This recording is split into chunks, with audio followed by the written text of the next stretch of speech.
Assalamualaikum warahmatullahi wabarakatuh. Di sini saya akan mempresentasikan tentang modernisasi. Pertama, saya akan memperkenalkan nama saya. Nama saya Putra Hasan dari Prodi Administrasi Pabrik A1.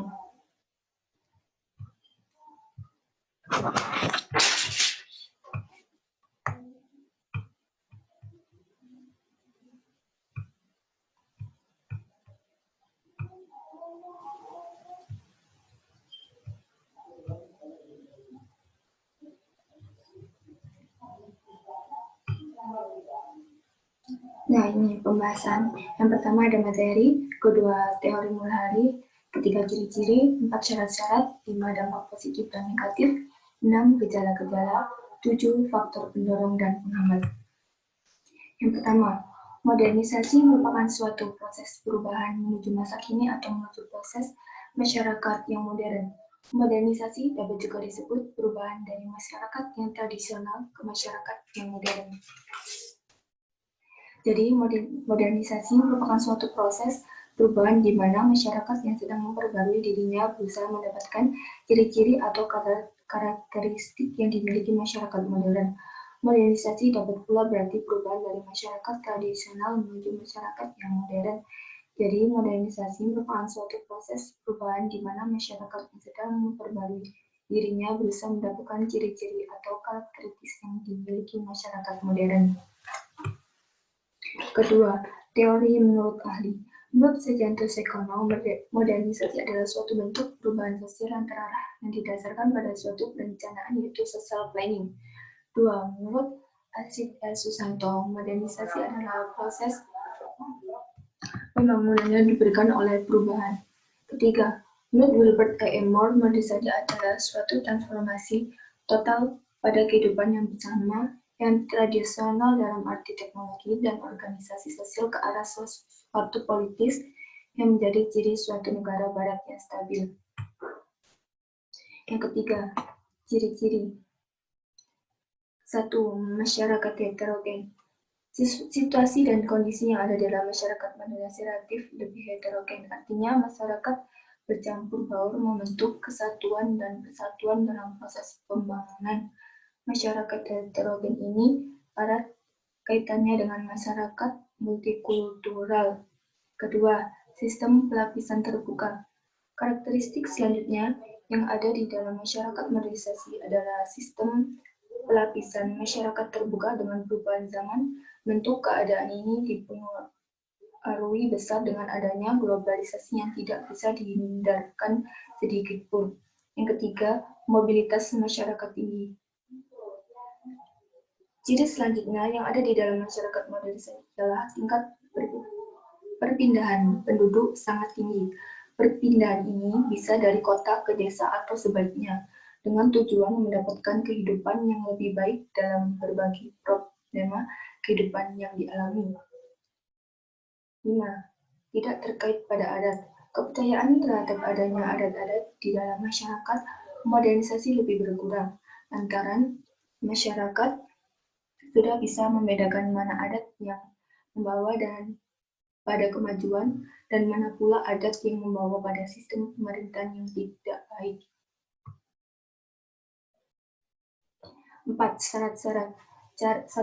Cara berpikir ilmiah yang sudah tertanam kuat dalam kalangan pemerintahan maupun masyarakat. Kedua, sistem administrasi negara yang benar-benar mewujudkan birokrasi. 3. Tingkat organisasi yang tinggi, terutama disiplin diri. 4. Sistem pengumpulan data yang teratur dan berpusat pada lembaga badan tertentu seperti BPS. 5. Sentralisasi wewenang dalam perencanaan sosial yang tidak mementingkan kepentingan pribadi maupun golongan.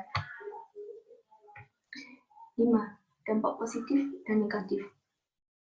Yang pertama, dampak positif. 1. Perubahan tata nilai dan sikap. Adanya modernisasi dalam zaman sekarang ini bisa dilihat dari cara berpikir masyarakat yang irasional dan menjadi rasional. Yang kedua, berkembangnya ilmu pengetahuan dan teknologi. Dengan berkembangnya ilmu pengetahuan dan teknologi, masyarakat menjadi lebih mudah dalam beraktivitas dan mendorong untuk berpikir lebih maju. Perkembangan ilmu pengetahuan dan teknologi pula yang membentuk masa modernisasi yang terus kian berkembang dan maju di waktu sekarang ini. 3. Tingkat kehidupan yang lebih baik. Dibukanya industri atau industrialisasi berdasarkan teknologi yang sudah maju menjadikan nilai dalam memproduksi alat-alat komunikasi dan transportasi yang canggih, dan juga merupakan salah satu usaha mengurangi pengangguran dan meningkatkan taraf hidup masyarakat. Dapat dipengaruhi tingkat ilmu pengetahuan dan teknologi yang membantu perkembangan modernisasi. Dampak negatif. Yang pertama, pola hidup konsumtif. Perkembangan teknologi industri yang sudah modern dan semakin pesat membuat penyediaan barang kebutuhan masyarakat melimpah.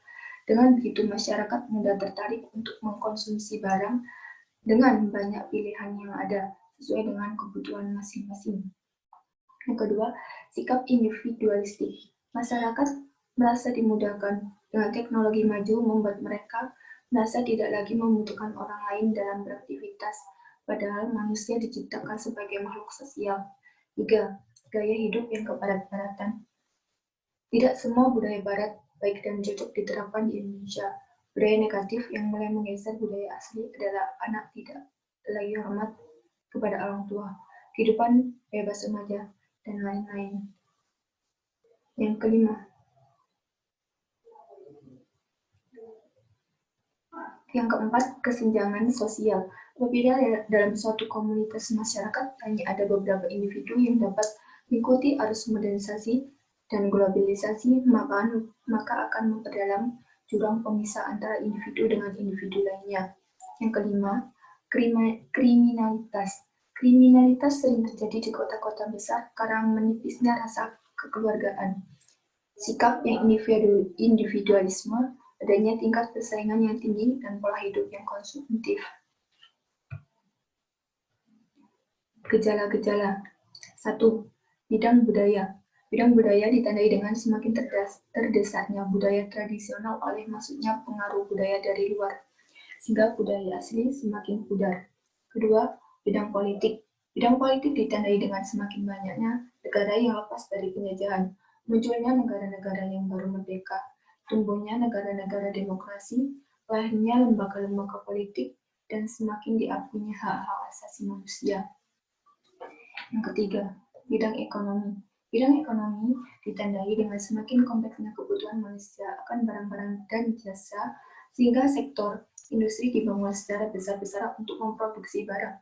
Yang keempat, bidang sosial ditandai dengan semakin banyaknya kelompok baru dalam masyarakat seperti kelompok buruh, kaum intelektual, kelompok manajer, dan kelompok ekonomi kelas atau kelas menengah dan kelas ke atas. Yang ketujuh, faktor pendorong dan penghambat. Faktor pendorong. 1.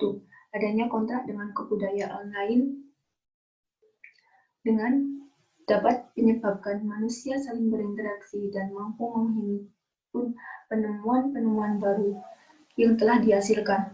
Penemuan-penemuan baru tersebut dapat berasal dari kebudayaan asing atau merupakan perpaduan antara budaya asing dengan budaya sendiri. Proses tersebut dapat mendorong pertumbuhan suatu kebudayaan dan memperkaya kebudayaan yang ada. Yang kedua, sistem pendidikan formal yang maju.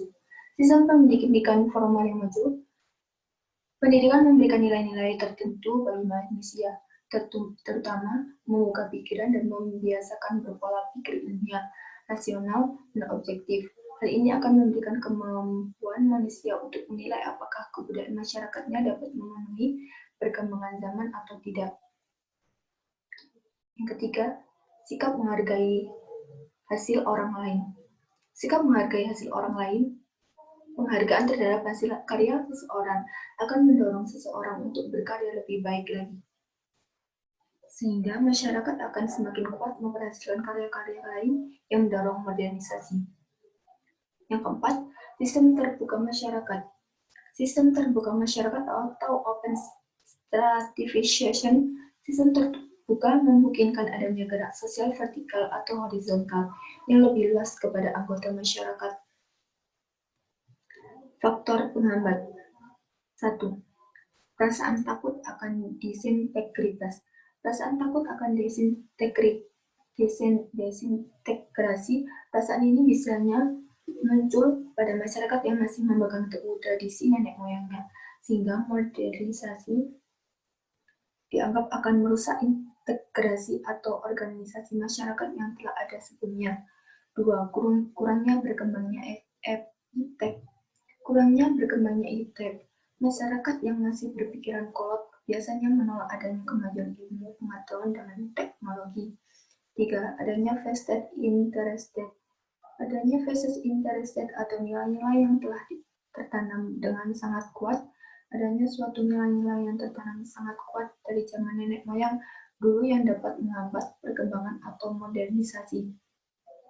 4. Adanya prasangka buruk. Adanya prasangka buruk terhadap budaya luar. Adanya suatu anggapan bahwa budaya luar itu buruk dan akan menghancurkan budaya kita. 5. Kurangnya hubungan dengan masyarakat luar. Kurangnya hubungan dengan masyarakat luar, minimnya hubungan dari masyarakat luar yang membuat wawasan kita kurang tentang budaya luar. Perkembangan pendidikan yang terdapat yang lambat, perkembangan pendidikan yang lambat membuat kita terbelakang dan kurang mengikuti zaman yang sudah maju.